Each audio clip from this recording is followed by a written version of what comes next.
Bueno, Alfonso, hace años, muchos años que nos conocemos. Yo le conocía primero a tu padre, a Juan Simonet, cuando cogió el matero de Tolosa. Luego estuviste tú de gerente en el matero de Tolosa. Ahora está Fernando, tu hermano, en el matero de Tolosa. Y ahora estás tú en la gerencia del matero Mafrido de San Sebastián, ¿no?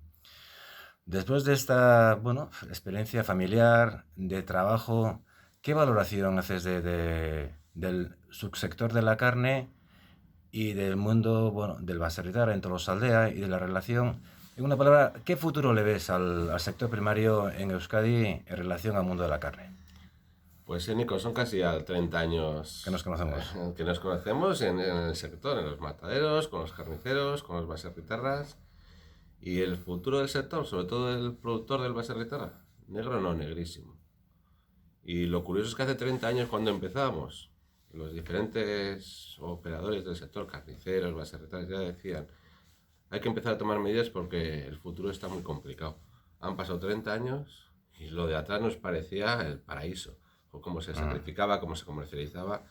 Entonces el futuro muy complicado y si no se empiezan ya difícil, pero por lo menos que no muera del todo. Intentar darle un poco de aire y Sí, yo me acuerdo hace 25 años, ¿no? En Matero de Tolosa, aquella relación que existía entre carnicero y baserritarra y, ¿no? Poquito a poco se ha ido perdiendo y... eso se ha perdido y difícil que vuelva.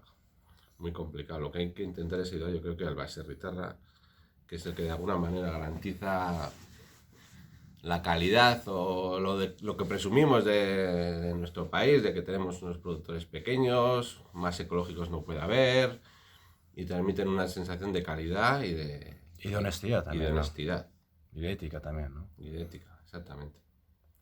Pues muchas gracias, Alfonso.